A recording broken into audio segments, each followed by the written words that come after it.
दया क्षमा शांती,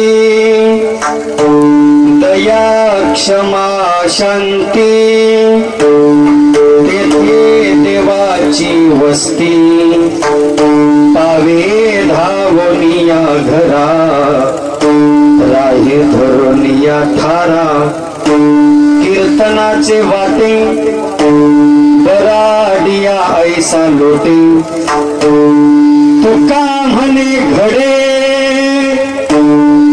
पूजा नामे देव जोडे, पावे धावनिया घरा, राहे धरो निया थारा, महायोग पीठे तटे भीमरथ्या, वरं कुंडलिकाय दातुं मुनीन्द्रे, समागते तिष्ठं तमानन्दकन्दं, परब्रह्मलिङ्गं भज पाण्डुरङ्गं, यज्ञस्वरूपाय जटाधराय, पिनाकहस्ताय सनातनाय, दिव्याय देवाय दिगंबराय, तस्मै नकराय नमः शिवाय, विठ्ठला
दया क्षमा शांती,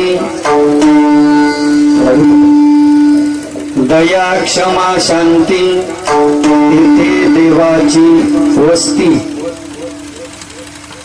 वैराग्यांची महामेरू, ज्ञानियांची कल्पतरू, साधकांचे जगद्गुरु, हे लोकातील तारो, चैतन्याचा चितकळा, वैराग्यांचा पुतळा, भक्तीचा जिव्हाळा आणि प्रेमाचा मळा असणारे आमचे श्री संत जगद्गुरु तुकाराम महाराज आजच्या अभंगामध्ये पांडुरंगाचा पत्ता सांगतात. देव कुठं राहतो, तद्वत पावन पवित्र आणि सुंदर आपल्या श्री क्षेत्र दामपुरीमध्ये आज नैमित्तिक कार्यक्रम म्हणजे वास्तुशांतीचा हा कार्यक्रम आहे. ज्यांनी हा कार्यक्रम ठेवलेला आहे उदार दाते असणारे आपल्या गावातले श्री श्री शिवाजीराव साहेबराव बाबर, शिवाजीराव साहेबराव बाबर, बाबर साहेबांना हा कार्यक्रम ठेवलेला आहे. वास्तुशांतीनिमित्त कीर्तन, भव्य आणि दिव्य अन्नदान, त्या निमित्तानं सर्व जमलेल्या आमच्या बहिणी, नाना, काका, मामा, इष्ट मित्र, स्वजन, सखे, पाहुणे मंडळी या ठिकाणी उपस्थित आहेत. विशेष उपस्थिती पक्वा सम्राट आपल्या गावचा रत्न विनायक महाराज आहेत, गायक सम्राट श्याम मामा आहेत, आमचे अगदी जवळचे गायन सम्राट ज्ञानेश्वर महाराज या ठिकाणी उपस्थित, नागेश महाराज आहेत, वारकरी आहेत, गावातली सर्व भजनी मंडळी आहे, विनेकरी, साऊंड सिस्टीम चांगले, युट्यूब चॅनल आहे, सगळे मिळून आपण पांडुरंगाची सेवा करू. विठाला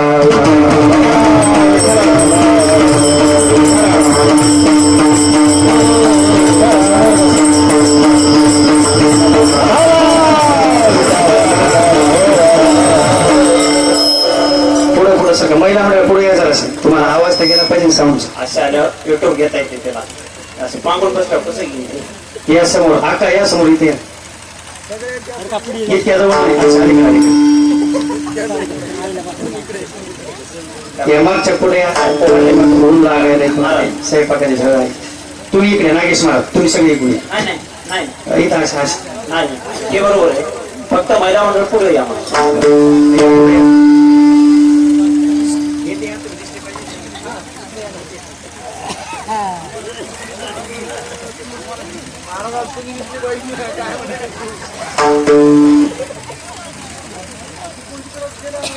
सर्वांनी भजन करा विठाला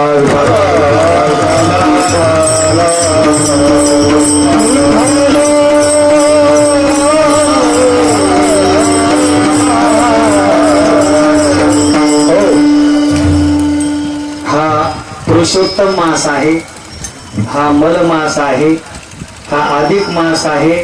ग्रामीण भाषेला धोंड्याचा महिना. तर पुरुषोत्तम मासाचं काय महत्व आहे? अधिकस्य अधिकम फलम. आता तुमच्या गावात 2-3 कीर्तन झालेले आहेत. ते न सांगता आपण नवीन सांगू. अधिकस्य अधिकम फलम हा छोटा श्लोक आहे, पण पूर्ण श्लोक असा आहे. कसा आहे महाराज? सर्व मासेषु श्रेष्ठत्वं पुरुषोत्तम संज्ञकः यत्कृतं पुण्यं स्यात् अनंत फलदायकम. हा श्लोक असा आहे. अनंत फल देणारा हा मास म्हणजे महिना आहे. अधिक महिना आहे. अधिक महिना का म्हणल्या जातं किंवा पुरुषोत्तम मास असा आहे. प्रत्येक वर्षी 11 दिवस एक्स्ट्रा सूर्य आणि चंद्रामुळे आपल्याला प्राप्त होतात. पुन्हा 3 वर्षांना पुरुषोत्तम मास असतो एक. आणि आपल्या भारत देशामध्ये एकच पुरुषोत्तम भगवंताचं मंदिर आहे. कुठं मंदिर आहे भारतामध्ये? तर पांडुदाजी भारत देशामध्ये पुरुषोत्तम भगवंताचं एकच मंदिर आहे. कुठं? महाराष्ट्रामध्ये बीड जिल्ह्यामध्ये माजलगाव तालुक्यामध्ये. आणि माजलगाव तालुक्यापासून 22 किलोमीटर बाजूला गोदावरीच्या तटावर पुरुषोत्तम पुरी आणि त्या पुरुषोत्तम पुरीला पुरुषोत्तम भगवंताचं मंदिर आहे. तर कशासाठी पुरुषोत्तम भगवान त्या ठिकाणी प्रसन्न झाले मंडळी? असं आहे. अहिल्या मातेचे पती असणारे गौतम ऋषी गोदावरीच्या तटावर दोषातून मुक्त होण्याकरता तपश्चर्या करत असताना त्या ठिकाणी त्यांची तपश्चर्या भंग करण्याकरता साधूर नावाचा राक्षस आला.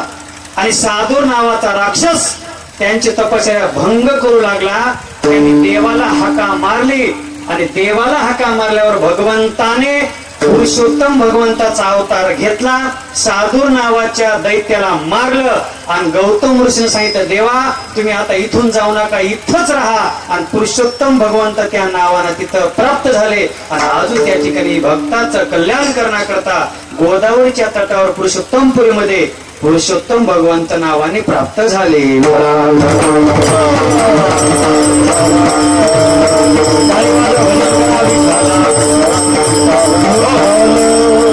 गौतम ऋषीचं रक्षण करण्याकरता, राक्षसाला मारण्याकरता आणि सगळ्या जनतेचं कल्याण करण्याकरता पुरुषोत्तम भगवान तिथे प्राप्त झाले. काय महत्व या अधिक मासाचं? असे महाराज अनंत फलदायक अधिक फळ देणार आहे. म्हणजे आपण जर एक पंगत खाऊ घातली तर 2 पंक्तीचं प्राप्त पुण्य. एकदा रामकृष्ण हरी म्हणलं तर 2दा रामकृष्ण पुण्य आपल्याला प्राप्त होणार. म्हणून या महिन्यामध्ये वास्तू शांती जमते, पिंडदान जमतंय, लग्न सुद्धा जमत. मग या महिन्यात माणसं लग्न का करायचं नाही? असे लग्नात आपले 25 दिवस निघून जाते आणि पुण्य करायचा दिवस असाच महिना निघून जाईल म्हणून लग्न काय निषिद्ध ठेवले. शास्त्राला निश्चित नाही, पण माणसं म्हणजे लग्न करू नका. कशासाठी करू नका? कारण या महिन्यामध्ये सगळं अधिक भेटत असते. एखाद्याने जर एक लग्न केलं या महिन्यात तर उगा पुन्हा रानामध्ये वाटे कधी. म्हणून या महिन्यामध्ये काय आहे त्याचा निश्चित आहे. आणि हा पुरुषोत्तम मास. आणि या मासामध्ये बाबर साहेबांनी काय वास्तू बांधली. महाराज घरी गेल्या मला वाटलं मी मुंबईला चालू करणार. असं मस्त घर महाराज बघायचं काम, पंखे फोटून बाबा मला आनंद वाटला. आपल्या घरी पत्र असल्यामुळे लोकांचं बघितलं तरी आनंद वाटला. पिठाला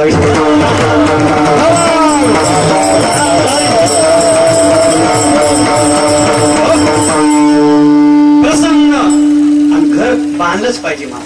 मग ही वास्तू शांती का करायची? याची 2-4 कारण आहेत, पण 2-3 आपण ऐकू. वास्तू शांती का करायची? बरं ठीक आहे. आता मध्ये सत्यनारायणची पूजा झाली, पोती वाचली, राम राम श्याम श्याम सगळ्या, पुन्हा एक कीर्तन कशाला ठेवायची? पुन्हा भजने श्यामराव बेजारकरांचा आमच्या महाराजाला फोन लावा, हे कशासाठी?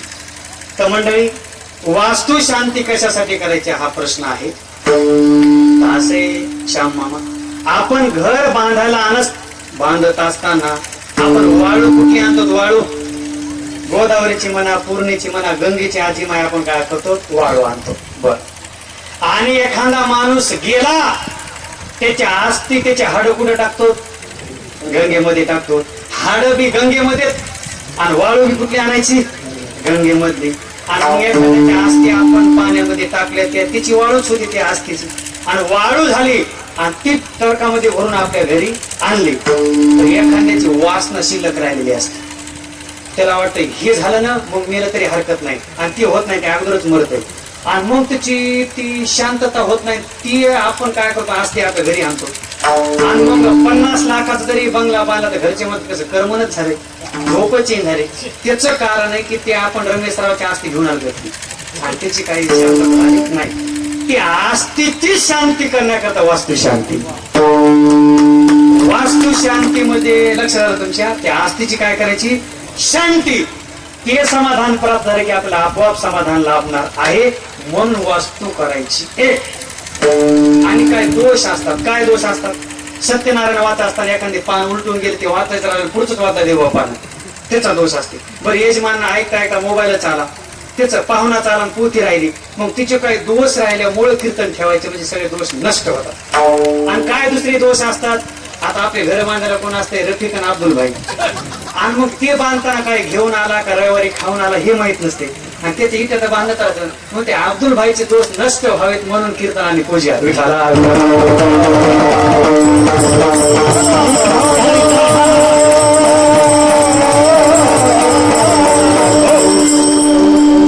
हे नागेश मला तिसरं कारण काय? वास्तू नावाचा एक राक्षस होता, आणि ते वास्तू नावाच्या राक्षसाला विनायक मला खायला जास्त लागायचे. ते माणूस दिसला तरी खायचा आणि फळं दिसले तरी खायचं. देवाला त्याला मारलं, त्याला माझी अंतिम इच्छा पूर्ण करा. म्हणजे काय इच्छा पूर्ण करायची? म्हणजे मला असं करा, मला शांत केल्याशिवाय ती जमीन शांत होणार नाही, अशी मला आशीर्वाद द्या. आणि जिथं बांधकाम चालू झालं तिथं वास्तू नावाचा राक्षस येऊन राहतो, आणि मग ते पाणी ते सगळं त्याला चालते, आणि मग त्याला शांत करण्याकरता नामस्मरण करायचं आहे. म्हणून ही वास्तू शांती हिंदू धर्माप्रमाणे, सनातन धर्माप्रमाणे, आपल्या वारकरी संप्रदायाप्रमाणे ही वास्तू करायची आहे. बाबर साहेबांना दृष्ट लागावी, नजर लागावी, सर्व असं अन्नदान अधिक महिन्यामध्ये कीर्तनोत्सव ठेवलेला आहे. आणि तुकोबाराने सांगितलं कुठं देव राहतो असा पत्ता सांगितलेला आहे. तर कुठं राहतो? अभंगाचं पहिलं चरण.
तुकोबारांनी साधका करता पत्ता सांगितला देव कुठं राहतो. दया, क्षमा, शांती आणि तेथे देवाची वस्ती. राहण्याचं घर कुठं राहतो देव? जिथं दया आहे, जिथं क्षमा आहे आणि जिथं शांती. दया कशाला म्हणतात? दया शब्द सगळ्यात म्हणजे दया.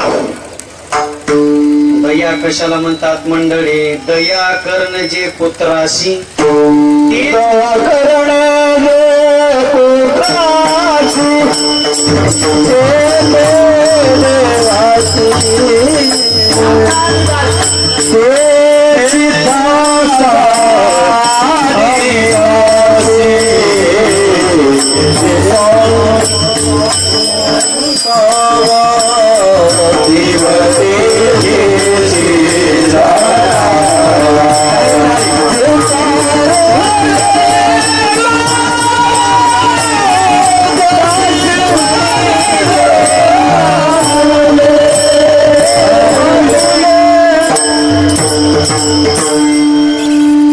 दया करणे जे पुत्राशी तेची दासा आणि दासी. जिथं आपपर भाव नाही, तुझेपणा नाही, द्वैत्व नाही. लक्ष द्या थोडा आता. याला म्हणतात दया. ज्ञानोबारायांच्या भाषेत जर बोलायचं म्हणलं तर 16व्या अध्यायामध्ये ज्ञानोबाराय सांगतात, दया भूतेष्वलोलुप्तम पार्थमप्रीरचापलम. अर्जुना, ज्याच्याकडे 6 गुण आहेत तो महात्मा, आणि ज्याच्याकडे 26 अवगुण आहेत तो राक्षस. श्री भगवान वाच अभयम सत्व संसिद्धिर ज्ञान योग व्यवस्थितः दानं दमस्य यज्ञस्य स्वाध्यायं तप आर्जवम् अहिंसा सत्यम क्रोधस त्याग शांतिरपैशुनम दया भूतेषु लुप्तम माधव ब्रीरचापलम. आता काय ज्ञानोबारांचे शब्द आहेत बघा. दया कशाला म्हणतात? चिखली रुतलिया गाय धड भाकडना पाय तया लागे ग्लानी होय काला भुला. किंवा ज्ञानोबाराय सांगतात, तैसा पर सुखे जाय सुखावत दो पायी काटा नेते तो व्यथा जीवी उमटे तैसा पुढे संकटे पुढीलांची. दुसऱ्याला दुःख झाल्यानंतर ज्याला दुःख होते, दुसऱ्याला आनंद झाल्यानंतर ज्याला आनंद होते त्याला म्हणतात दया. आपलं हेची दान देगा देवा शेजाऱ्याला कोरोना व्हावा म्हणून आपल्याकडे दया नसते. ना आपल्याकडे दया कशाला म्हणतात? दुसऱ्याचं दुःख पाहिलं की आपल्याला दुःख झालं पाहिजे. तसं होत नाही. एक जण मला गेल्या वर्षी, महाराज इकडे ऐकल्या धरा 2 पेढे. मला बाळू कशाचा पेढा? मला आमच्या शेजाऱ्याला 5 लाख रुपयाची लॉटरी लागली, धरा तुम्हाला पेढा. अरे मला शेजाऱ्याला लॉटरी लागली, तुला काहून आनंद झाला? मला सकाळी तिथे तिकीटच हरपून गेले. दुसऱ्याचं सुख बघून ज्याला सुख होते, दुसऱ्याचं दुःख बघून ज्याला दुःख होते त्याला म्हणतात दया. बघा ना, आपल्याच भागातले संत मोतीराम महाराज ती आळी करता बारीक साखर करायची आणि पायात झालेल्या आळीच्या तोंडासमोर साखर टाकायची मोतीराम महाराजांना आणि वरून पट्टी बांधायची. अहो म्हणले महाराज, तुमच्या जागेवर मी असतो तर ती आळी मारून टाकली असती, मग ते जखम नीट केली असते. अरे त्या आळीला उन्हाच्या पाण्यात कोण देईन खाला? साखर मी नाही दिली. माणसावर तर त्यांनी दया केलीच, पण जनावर सुद्धा प्रेम केलं. हिला म्हणतात दया. म्हणून त्यांचे फोटो आपल्या घरी, त्यांचा जय जयकार आपल्या हृदयामध्ये आहे. ठाकूरबानं खंडेरावाच्या घोड्यावर सुद्धा प्रेम केलं. हिला म्हणतात दया. दया म्हणजे ज्यानं अपकार केला त्याचा सुद्धा उपकार करणं याला म्हणतात दया. तुकाराम महाराजांचं नाव देहू गावाच्या सगळीकडे होलं. चांगल्या माणसाचं नाव होतच असते महाराज. तुम्ही चांगले कर्म करा, चांगले एखादं काम करा, म्हणून तुमच्या गलीमध्ये चर्चा निघते. अहो ते फलण्याचं पाणी नव्हतं पण उन्हाळ्याचं नाही का त्यांनी पाणी दिलं. कोण सांगा यास गेले होते देश देश चाले वाऱ्या हाती माप आणि समर्थ तो माझा बाप. वाऱ्या हाती हाती माप चाले सज्जनाचे कीर्तिमुखी त्यांचे नाव आहे. तेव्हा चांगल्या माणसाचं नाव होतच असं. तसं तुकाराम महाराज सगळीकडे नाव झालं, पण त्याच गावचे मुंबाजी बुवा त्यांना वाटलं माझ्यापेक्षा हेच नाव व्हालं.